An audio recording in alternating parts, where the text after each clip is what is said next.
بسم اللہ الرحمن الرحیم۔ نبی کریم صلی اللہ علیہ وسلم نے ارشاد فرمایا کہ لوگوں پر ایک زمانہ آئے گا جس میں آدمی کو مجبور کیا جائے گا کہ یا تو احمق کہلائے یا بدکاری کو اختیار کرے۔ پس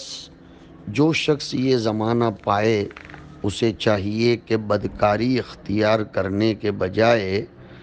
احمق کہلانے کو پسند کرے، بے وقوف کہلائے جانے کو پسند کرے۔ یہ روایت مسند احمد میں، مصنف عبدالرزاق میں، مستدرک حاکم میں اور ابو نعیم الاصفہانی نے اور امام حناد نے کتاب الزہد میں بیان کی ہے۔ حدیث پاک بھی قیامت کی ایک علامت کی نشاندہی کر رہی ہے، وہ یہ کہ ایک زمانہ ایسا آئے گا جس میں لوگوں میں فسق و فجور، بے حیائی، بے ایمانی کی کثرت اور بہتات ہوگی، اور سب سے بڑی مصیبت یہ ہوگی کہ لوگوں کے دلوں سے برائیوں کی برائی بھی نکل جائے گی، احساس فنا ہو جائے گا۔ وہ برائی کو برائی ہی نہیں سمجھیں گے، بلکہ چوری اوپر سے سینہ زوری یہ کہ برائی کو اچھا، قابل فخر اور کمال سمجھا جائے گا، اور جو لوگ برائی میں ملوث اور بے حیائی میں آگے ہوں گے ان کو بڑے کمال اور اچھی نظر سے دیکھا جائے گا، ان کی واہ واہ کی جائے گی، ان کی مدح سرائی ہوگی، اور حالات زمانہ کی رعایت کرنے والے ماڈل لوگوں کو اچھے عقل مند انسان سمجھے جائیں گے، اور اس کے بالمقابل جو لوگ فحش اور بے حیائی اور فسق و فجور اور گندگیوں اور خبائث سے دور رہیں گے ان کے بارے میں عام رائے یہ ہوگی کہ یہ لوگ بے وقوف ہیں، فرسودہ نظریات و عقائد کے پابند ہیں، نرے ملا ہیں، زمانے کے تقاضوں سے بے خبر ہیں، دنیا کے حالات سے ناواقف ہیں۔ ایسے زمانے میں آدمی کے لیے دو ہی آپشنز اور اختیار ہوں گے، یا تو وہ سب کی طرف بے حیا اور بے ایمان بن جائے اور دنیا والوں کی شاباشی و مبارکبادی قبول کرے، یا پھر اللہ کے حکم کے مطابق ایمان و عمل، تقوی و طہارت کی زندگی گزارے۔ مگر اس صورت میں لوگ اس کو یہی طعنہ دیں گے کہ یہ تو بے وقوف نکما ہے، 14 صدی پیچھے چل رہا ہے، پرانے خیالات کا ہے، فرسودہ نظریات کا ہے، زمانے سے بے خبر ہے۔ لیکن حضور ارشاد فرما رہے ہیں کہ یہ سارے طعنے اس کو برداشت کر کے اپنے آپ کو دین پر قائم رکھنا چاہیے۔ اس لیے حضور نے فرمایا کہ جو شخص ایسا زمانہ پائے اس کو چاہیے کہ وہ بدکاری اختیار کرنے کے بجائے بے وقوف کہلایا جانا پسند کرے۔ سامعین، یہ زمانہ کچھ ایسا ہی آ گیا ہے۔ سب سے بڑی مار انسان کے قلب پر اور اس کی قوت فکریہ پر یہ پڑتی ہے کہ اس میں سے احساس فنا ہو جائے۔ وائے ناکامی متاع کارواں جاتا رہا، کارواں کے دل سے احساس زیاں جاتا رہا۔ قرآن کریم کی ایک آیت میں فرمایا وَمَنْ يَعْشُ عَنْ ذِكْرِ الرَّحْمَنِ نُقَيِّضْ لَهُ شَيْطَانًا فَهُوَ لَهُ قَرِينٌ وَإِنَّهُمْ لَيَصُدُّونَهُمْ عَنِ السَّبِيلِ وَيَحْسَبُونَ أَنَّهُمْ مُهْتَدُونَ کہ شیطان جگری دوست بن جاتا ہے اس شخص کا جو اللہ کے اور رحمان کے ذکر سے غفلت برتنے لگے، تو پھر وہ گناہوں کی طرف شیطان اس کو آمادہ کرتا رہتا ہے، اس کو اچھے کاموں سے روکتا ہے۔ ظلم یہ ہوتا ہے کہ برائیوں میں ہونے کے باوجود وہ اپنے آپ کو نیکی پر سمجھتے ہیں، موت کے وقت پھر پردہ ہٹ جاتا ہے۔ حضرت حکیم الاسلام مولانا قاری محمد طیب صاحب رحمۃ اللہ علیہ فرمایا کرتے تھے کہ انسان میں اللہ نے جتنی نعمتیں ودیعت فرمائی ہیں ان میں سب سے بڑی نعمت کمال جس کے ذریعے وہ دیگر حیوانوں سے ممتاز ہوتا ہے، وہ نعمت ہے قوت تمیز۔ اچھائی اور برائی کے درمیان فرق کرنا، برائی کو برا سمجھنا، جب انسان برائی کو برا نہیں سمجھتا بلکہ اچھا سمجھتا ہے تو پھر توفیق توبہ سلب ہو جاتی ہے،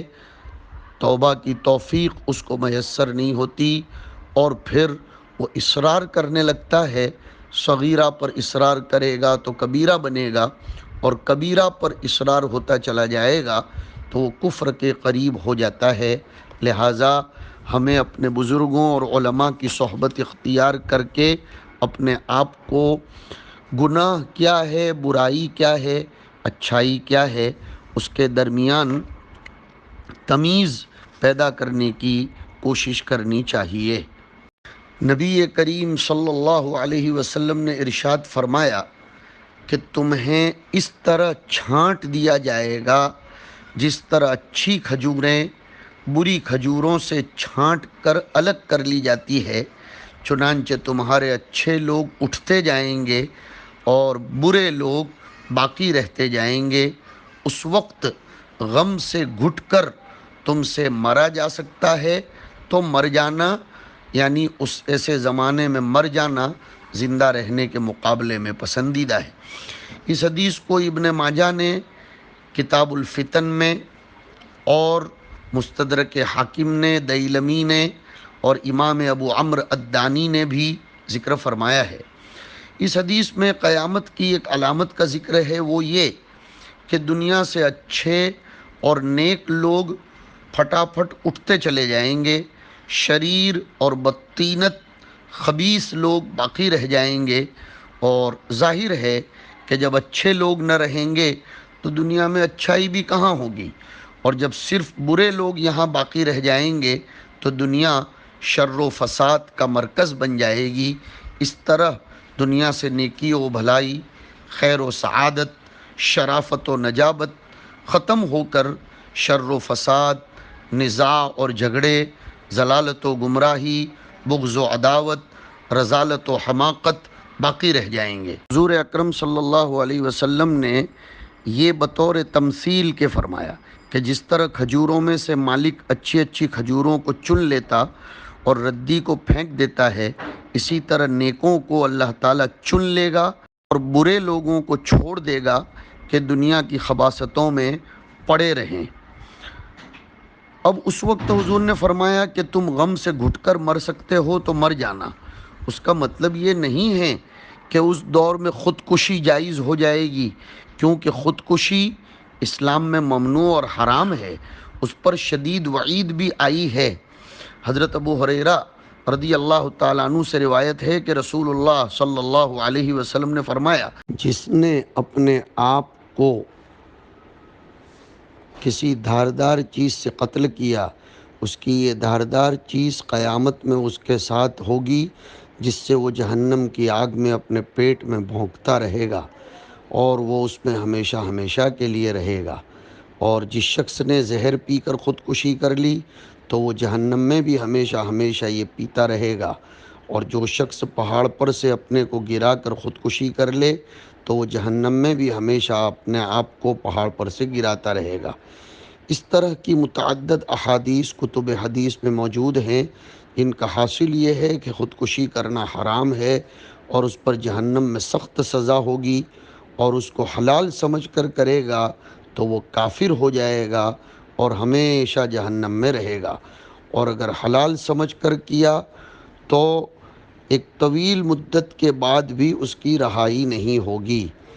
اور اگر حرام سمجھتا تو ہے، حالات کی زد میں آ کر اس نے کر لیا تو ایک طویل مدت کے بعد رہائی ہوگی۔ اس سے معلوم ہوا کہ خودکشی اسلام میں جرم عظیم ہے، لہذا اس حدیث میں جو مر جاؤ کا لفظ آیا اس سے مراد خودکشی کی دعوت نہیں ہے، بلکہ دراصل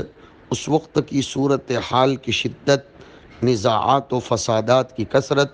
اور شرور و فتن کی زیادتی کی عکاسی مقصود ہے کہ اس دور میں مر جانے کی گنجائش ہوتی تو مرا جا سکتا، مگر چونکہ اسلام میں اس کی گنجائش نہیں، لہذا خودکشی نہیں کر سکتے۔ ہمارے اس دور میں بہت سی ہماری بہنیں اور بیٹیاں، بہت سی عورتیں خاندانی نزاعات سے تنگ آ کر آگ لگا کر، راکیل لگا کر یا جمپ لگا کر، جل کر، دوا پی کر جو خودکشی کر لیتی ہیں وہ بھی اس شدید وعید میں داخل ہیں۔ خدا را اپنے آپ کو اس سے بچانا چاہیے۔ اللہ تعالی ہم سب کو توفیق صحیح نصیب فرمائے۔ وصلی اللہ علی النبی الکریم۔ اگر ہمارے ویڈیوز آپ کو پسند آ رہے ہو تو لائک، کمنٹ اور شیئر کریں، اور مزید نئی ویڈیوز کے لیے ہمارے چینل دعوت میڈیا کو سبسکرائب کریں اور بیل آئیکن پر کلک کریں۔